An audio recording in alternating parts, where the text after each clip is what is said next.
ಇಂದು ವಿಜಯನಗರ ಕ್ಷೇತ್ರದ ಶಾಸಕರಾದ ಎಚ್.ಆರ್. ಗವಿಯಪ್ಪನವರು ಹಂಪಿ ಉತ್ಸವ 2026ರ ಅಂಗವಾಗಿ ಅಂಗವಿಕಲರ ಕಬಡ್ಡಿ ಪಂದ್ಯಾವಳಿ ಕಾರ್ಯಕ್ರಮದಲ್ಲಿ ಭಾಗವಹಿಸಿದ್ದರು.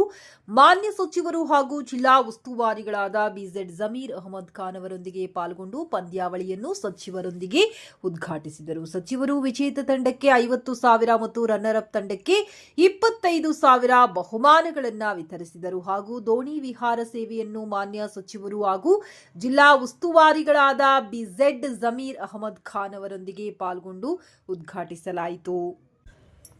ಮುಖ್ಯ ವೇದಿಕೆಯ ಸಿದ್ಧತೆಗಳನ್ನು ಮಾನ್ಯ ಸಚಿವರು ಹಾಗೂ ಜಿಲ್ಲಾ ಉಸ್ತುವಾರಿಗಳಾದ ಬಿಜೆಡ್ ಜಮೀರ್ ಅಹಮದ್ ಖಾನ್ ಅವರೊಂದಿಗೆ ಪಾಲ್ಗೊಂಡು ಸಮೀಕ್ಷೆಯನ್ನ ನಡೆಸಲಾಯಿತು. ಹಾಗೆ ಲೋಕಸಭಾ ಸಂಸದ ಶ್ರೀ ತುಕಾರಾಂ, ಜಿಲ್ಲಾಧಿಕಾರಿ ಶ್ರೀಮತಿ ಕವಿತಾ ಮನ್ನಿಕೇರಿ, ಜಿಲ್ಲಾ ಸಿಇಒ ಜನಾಬ್ ನುಂಗ್ಜೈ, ಮೊಹಮ್ಮದ್ ಅಲಿ, ಅಕ್ರಮ್ ಶಾ ಅವರು ಉಪಸ್ಥಿತರಿದ್ದರು.